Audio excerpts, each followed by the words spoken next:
Hola, ¿qué tal? ¿Cómo están? Buenos días, buenas tardes, buenas noches, sea el horario que nos estén viendo.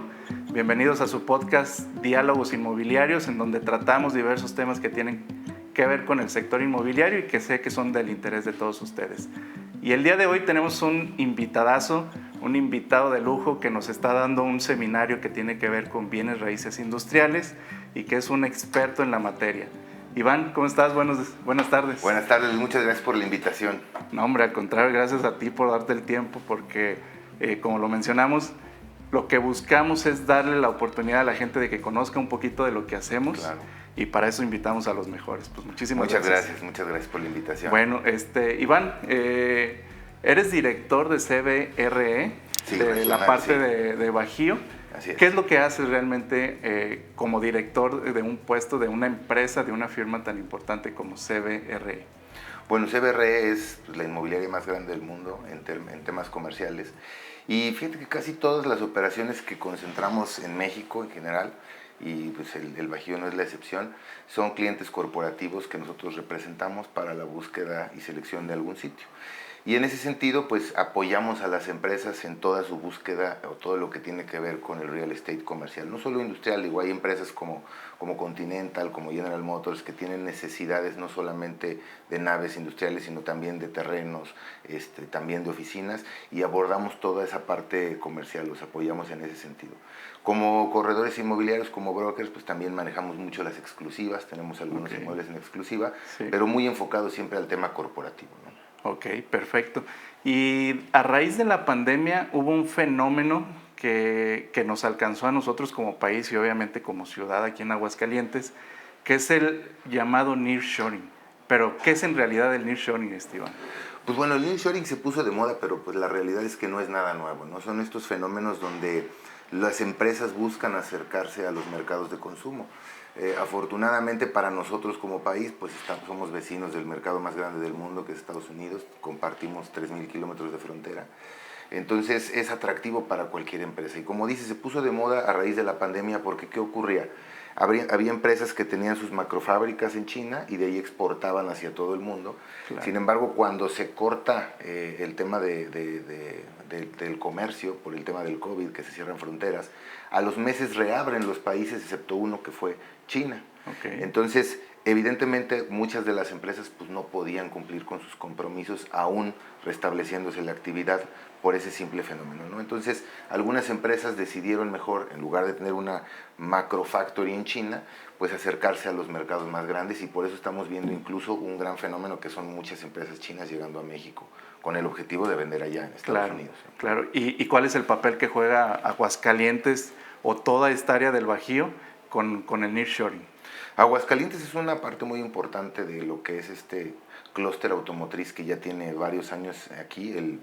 Muchas de estas empresas llegaron por ahí del 2009, 10, 11, ¿no? Empresas como Mazda, Honda, Toyota, al Bajío, y aquí ya teníamos la presencia de Nissan. En aquellos años fue una expansión con la segunda planta, y con ello vienen una red de proveedores que logran instalarse y hacer de Aguascalientes un clúster bastante atractivo. En general el Bajío, considerando como una zona automotriz, pues con estos 4 estados, Aguascalientes es un mercado siempre activo, aunque es más pequeño por el tamaño geográfico en comparado con los otros estados. Sin embargo, la actividad de estas empresas pues es cada día mayor, ¿no? De hecho, hay una falta de parques industriales por empresas que buscan llegar y no hay muchas opciones, ¿no? Ok, y ahí ¿qué papel juega CBRE al momento de que buscan espacios, por ejemplo, en una ciudad que estratégicamente pues está bien localizada como es Aguascalientes, pero cuál es el papel que juegas tú como director de esta región? Pues bueno, en realidad el papel que juega CBRE es apoyar a estas empresas, como te comentaba, que muchas de estas ya vienen firmadas desde el extranjero, ¿no?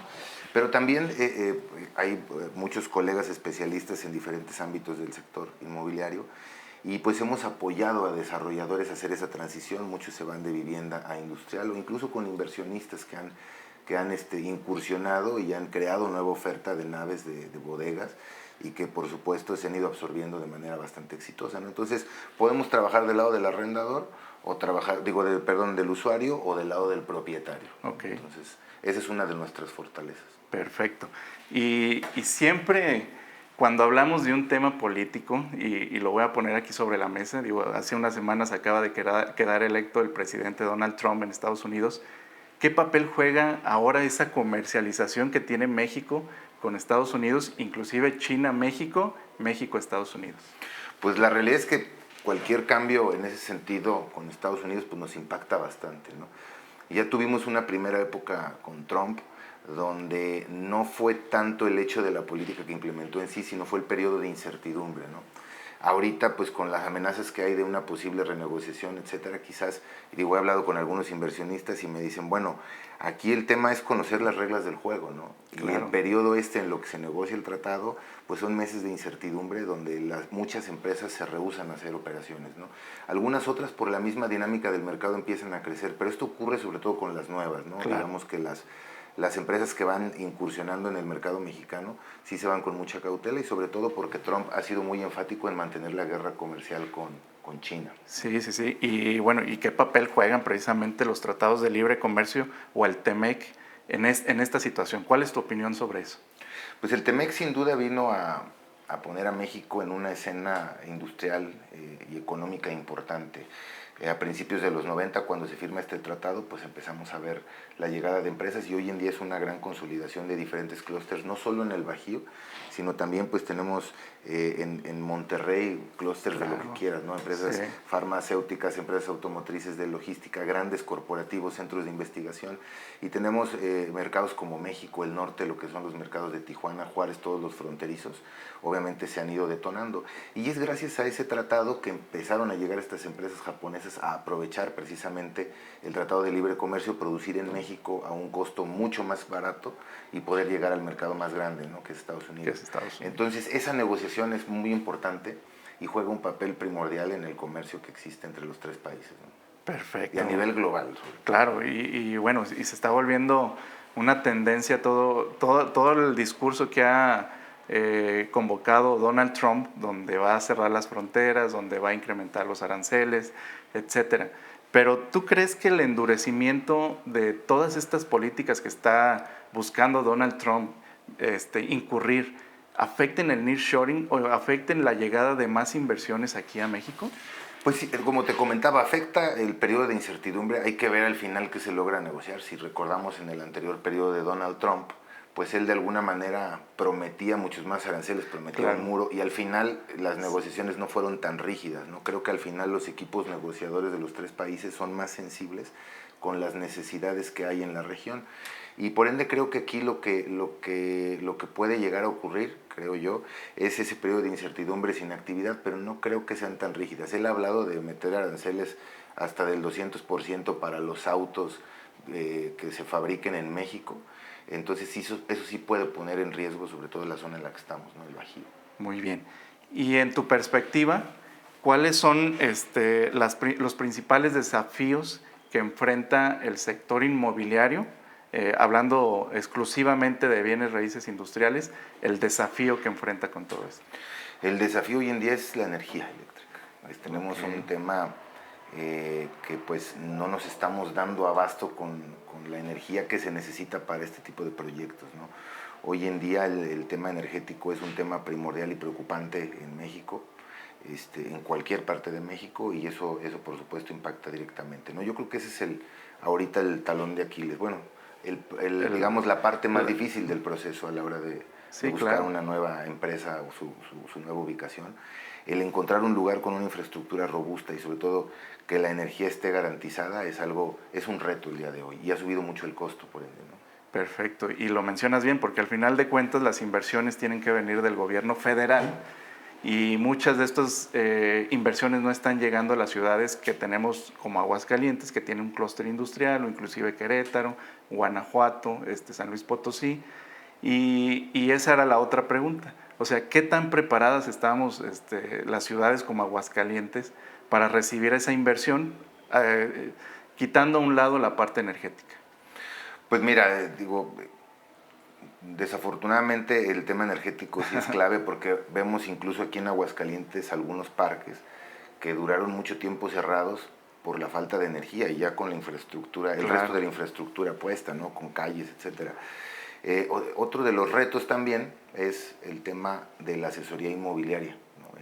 En el sector en el que nos movemos nosotros, los corredores, muchas veces atender a un cliente transnacional es mucho más complicado de lo que uno puede llegar a pensar, y en ese sentido la preparación en el sector inmobiliario para poder atender este tipo de clientes con metodologías de brokeraje generalmente aceptadas en grandes firmas o en mercados como en Estados Unidos, implementarlo aquí, ese es otro gran reto también, ¿no? Okay. Y por supuesto la oferta de naves industriales. Hoy sigue habiendo poca oferta. En Aguascalientes pues tenemos una tasa de vacancia de alrededor del 1, ¿no? Entonces, por ende el producto que hay pues es más caro, ¿no? Entonces, el hecho de crear más oferta es también un reto, ¿no? Pero va derivado de lo mismo. El desarrollador no puede crear nueva oferta si no garantiza la energía. La energía, ¿no? eléctrica, y que muchas veces la inversión tiene que venir del mismo desarrollador para construir esa infraestructura eléctrica que pueda llegar a los parques y así poder traer los inversionistas, ¿no? Mencionaste un término que es la vacancia, la tasa de vacancia. La tasa de vacancia es un indicador porcentual que nos dice qué porcentaje está sin ocuparse en un mercado, ¿no? Okay. Si leemos una tasa de vacancia, no sé, del 8%, quiere decir que del universo de naves que hay en renta en ese momento, el 7% está disponible, ¿no? Okay. Y es un indicador importante, sobre todo si eres un desarrollador, pues buscas estos mercados que están teniendo mucha absorción, que están teniendo mucha llegada de nuevas empresas y que tienen tasas de vacancia relativamente bajas, pues puede ser una buena oportunidad, ¿no? Eso indica que hay una alta probabilidad de que si creas un nuevo producto acorde a lo que pide el mercado, pueda colocarse, ¿no? Ok, y hablábamos de esta región como toda la región del Bajío, ¿no? Pero también sabemos que hay regiones que están sumamente olvidadas en nuestro país, ¿no? ¿Tú crees que el nearshoring llegue a beneficiar ciertas regiones del país o solamente es exclusivo para la gente que está del Bajío hacia el norte? Pues regularmente vemos más actividad en estos mercados porque es donde está la infraestructura. Pues desafortunadamente hay muchos estados que carecen de una infraestructura como la que podemos encontrar en lugares como Monterrey, ¿no? Claro. Pues el sur obviamente carece de muchas partes de este ecosistema que se necesita, porque pues no solo es la infraestructura, también debe haber un ecosistema alrededor, debe haber universidades, hoteles, etcétera, que le puedan indicar al usuario si va a poder encontrar capital humano, si va a poder encontrar transporte o rutas adecuadas para llegar a sus proveedores y clientes. Entonces se puede hacer, pero es un proceso de muchos años, ¿no? Recuerdo cuando yo llegué a Guanajuato a vivir en el 2011, pues eran mucho menos parques industriales de los que encontramos ahorita, sí, ¿no? De hecho, yo recuerdo que el parque del puerto interior, le decían el muerto interior, ¿no? Porque no tenía absolutamente actividad. Nada, no tenía empresas. Y hoy Guanajuato pues tiene muchísimos parques, ¿no? Digo, no se diga Querétaro, ¿no? Que va desde León hasta, Celaya, Paseo, llegando hasta Querétaro, ¿no? Claro, toda la 45, todo ese sector automotriz que se desarrolló hace ya 15 años aproximadamente, pues hoy tiene un auge importante. Pero fíjate, estamos hablando de 15 años, ¿no? Hace 15 años empezaron estas inversiones, pues es algo que si hoy se empieza, digamos, en el sur de México, pues quizás los efectos vienen un poco después o varios años después, porque hay que desarrollar esta infraestructura, como te decía, y crear ese ecosistema. Sin embargo, sí hay otros mercados que quizás industrialmente no son tan medidos como estos del norte o como el Bajío mismo o México, donde sí llega actividad. Hay que pensar, por ejemplo, en las empresas textiles que pues pagan sueldos más bajos, ¿no? Digamos, y les es difícil competir en un lugar como Monterrey por el tema del costo de mano de obra, de servicios, y siempre están buscando irse a esas zonas, ¿no? Y son con las que empieza a desarrollarse la región, ¿no? Claro, este tipo de empresas. Bueno, y hace un momento platicábamos sobre la parte eléctrica, pero ¿tú crees que México, si quiere ser un líder realmente en el nearshoring, cuál es el cambio más grande, además de la energía eléctrica? Obviamente tener esa robustez que debe tener un sistema eléctrico. ¿Cuál es el cambio más grande que necesitamos implementar como país y eso también llevarlo a la parte de Aguascalientes? Pues bueno, como país, afortunadamente en México pues hay diferentes regiones con diferentes características, ¿no? Hoy una empresa, digamos, automotriz, regresando al sector automotriz, pues se encuentra aquí un clúster idóneo, así como una empresa de tecnología encuentra en Jalisco un lugar a donde desarrollarse, ¿no? Entonces creo que también es responsabilidad de los gobiernos locales crear estos ecosistemas y darle forma, ¿no? Cada estado tiene una vocación diferente, entonces creo que falta desarrollar esa vocación en muchos estados. Otra cosa, pues también los temas de promoción, ¿no? Hoy los gobiernos locales tienen que hacer un esfuerzo extra, porque hay que recordar que ya no existe la figura de ProMéxico, por ejemplo, que pues nos ayudaba mucho a captar esa inversión extranjera y a que llegaran empresas. Entonces es un desafío esto, que pues, nos enfrentamos como país, pero como te decía, creo que es responsabilidad de los gobiernos locales crear esto, por supuesto de la mano del federal, Sí, porque claro. el tema energético pues, es un tema federal, ¿no? Sí, claro, es un tema completamente federal y que va permeando a todos los estados, ¿no? Y bueno, y desde tu perspectiva, ¿cómo se ve el nearshoring en un corto, mediano y largo plazo? Pues mira, el nearshoring puede, si bien es cierto, ya llevamos un par de años con este boom, los mercados que se han visto más beneficiados son evidentemente los del norte. Hoy ya vemos que muchas empresas chinas ya están llegando aquí a Aguascalientes, no solo en industrial, en el comercio mismo, ya lo vemos. Sí. Pero sí es un tema que pues atañe a todos los sectores, ¿no? Creo yo que lo que tenemos nosotros que desarrollar a nivel regional es también buscar la diversificación.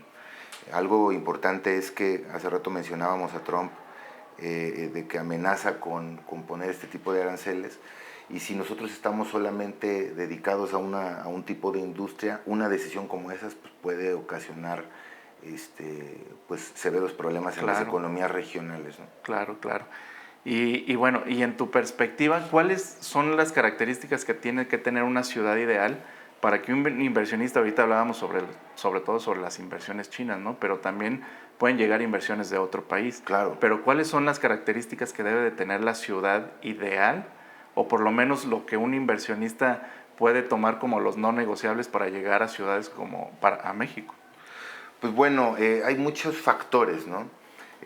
Pero como mencionábamos, pues ellos evalúan no solo el tema de la infraestructura, ¿no? Que por supuesto es muy importante, Es importantísimo. pero también analizan pues cuántos ingenieros egresan, ¿no? Para Claro. saber si van a tener personal de ciertas capacidades que ellos necesitan, ¿no? También el tema de los incentivos gubernamentales juega un papel importante. Hay estados que incentivan a la industria más que otros, algunos se enfocan en un tipo de industria particular, ¿no? Entonces eso también es un factor a considerar. El tema de los ecosistemas, una ciudad pues debe tener todos los servicios, quizás pues, aeropuerto con buenas conexiones a los principales mercados, que es algo que vimos, por ejemplo, en Guanajuato, que se desarrolló el aeropuerto y se crearon nuevas rutas a ciudades americanas, ¿no? Que constantemente están viajando porque tienen sus plantas acá, ¿no? Pues también el tema de la conectividad carretera es muy importante. Afortunadamente aquí en el Bajío pasa esta carretera 45, que de hecho es la carretera NAFTA, y que pues nos conecta directamente con Estados Unidos, ¿no? Entonces esa es otra gran ventaja. Y el tema ferroviario, que también es importante. Aquí en Aguascalientes pues Nissan ocupa mucho, por ejemplo, este servicio para llevar su producto al extranjero, ¿no? Entonces toda esa conectividad es lo que debe tener la ciudad, además de que una empresa cuando llega pues ya trae ubicados a sus proveedores y clientes y siempre busca estar cerca. De ahí la importancia de desarrollar los clústeres a nivel regional, ¿no? Muy bien, y ya para ir cerrando esta parte, Iván, ¿qué consejo, si tú le tuvieras que dar un consejo a algún inversionista que está buscando y que quizá vea a Aguascalientes como una posibilidad, ¿qué consejo le darías a ese inversionista para poder llegar a esta ciudad? Bueno, definitivamente en Aguascalientes es un mercado que se ha ido moviendo bastante bien en los meses recientes. Ha habido cierres de gran importancia. Y pues bueno, aquí la consigna es esto, crear los espacios clase A, ¿no? Que es algo que tenemos pues poco en Aguascalientes, ¿no? El clase A pues son estas naves que se construyen generalmente de concreto o tilt-up, que tienen radios de cobertura del 50%, etcétera. Este tipo de naves hay poca en Aguascalientes. La realidad es que hay pocos desarrolladores que ofrecen este tipo de producto, ¿no? Entonces, creo yo que crear este tipo de producto aquí es necesario, ¿no? ¿Y qué consejo le daría a un inversionista? Pues bueno, llegar a este nivel de inmueble, que es el que busca este tipo de empresas, ¿no?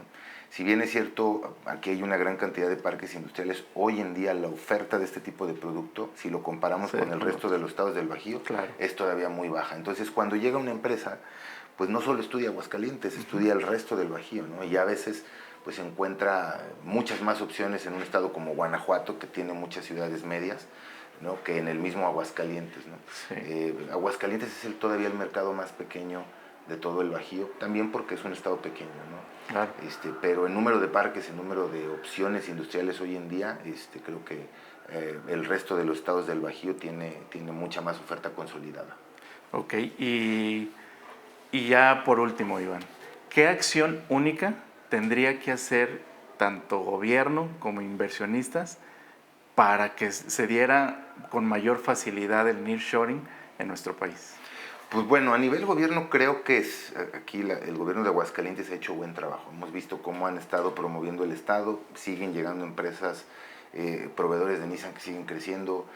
Recientemente llegan empresas que no necesariamente son del sector automotriz, claro, ¿no? Entonces, yo creo que ha hecho una gran labor. Hacer la sinergia con los desarrolladores, pues es algo que el gobierno también ha venido haciendo. Yo te platicaba mi experiencia cuando empezamos a trabajar aquí en el mercado de Aguascalientes, 2010, 2011, que todavía no existían estos parques clase A que hoy vemos. Pues el gobierno fue un gran facilitador, ¿no? Y tiene una gran relación muy cercana con estos desarrolladores, y eso sin duda es una gran ventaja, ¿no? De esa manera le dan certeza al inversionista, ¿no? Claro. El que vayan mucho de la mano. Ok, y últimamente salió en noticias que dos empresas muy importantes como BYD estaban buscando instalarse en este sector del Bajío. Con la instalación de BYD, la posible instalación de BYD aquí en nuestro país, ¿cómo ves la llegada de Tesla a la ciudad de Monterrey? ¿Crees que se dé ese paso que estaba faltando para que realmente esa mega fábrica que se prometió desde hace un par de años se llegue a instalar a México? Hijo, es difícil saberlo con certeza, sobre todo porque no soy especialista en ese mercado, pero pues se vienen diciendo muchas cosas desde hace mucho tiempo, ¿no? La llegada de BYD sin duda pues va a detonar también una gran llegada de proveedores alrededor de esta empresa. Y pues es una gran noticia que pueda considerar esta zona, ¿no? Todavía no sabemos con certeza dónde va a ir, pero creo que a donde llegue va a ser un detonante importante para crear un ecosistema. Si llegase a un estado donde no hay automotrices o donde no hay un gran desarrollo como lo existe en los estados del norte, pues va a ser una punta de lanza y se va a detonar un nuevo mercado. Pero todavía no, bueno, al menos yo todavía no sé, ¿no? Ahí se dicen muchas cosas. Sí, se ha coqueteado con muchísimas ciudades, ¿no? Y lo último que se sabe es que quizás se pueda instalar en los Altos de Jalisco, todavía no se sabe, pero bueno, al final del día son inversiones que, como bien lo comentas, pueden llegar o no pueden llegar, pero que si llegan van a ser un gran detonante para nuestro país. Y si llegan aquí donde dices a los Altos, sin duda va a impactar acá también en el Claro. Pues perfectísimo, Iván. Pues, muchas gracias, Luis. No, hombre, al contrario, yo creo que abarcamos todos los temas. Una parte industrial, una parte... ¿Tampoco fue media hora? Sí, ya pasamos 20, 30 rápido. minutos. Y se fue rapidísimo. Digo, se ve claramente que es un tema que dominas, eres economista y es un tema que dominas perfectamente, y eso hace que la plática pues sea muchísimo más fluida. Y por último, pues ya para terminar, ¿dónde te podemos encontrar? ¿Tus redes sociales? ¿Dónde te encontramos, Iván? Bueno, pues puede ser por teléfono 477-729-3965 o por correo ivan.romero@cdr.com. Perfectísimo, pues muchísimas gracias a todos ustedes por escucharnos y vernos. Esperemos que les haya gustado este capítulo del nearshoring, y si quieren ver más capítulos o de algún tema en especial, por favor déjenos sus comentarios. Muchísimas gracias.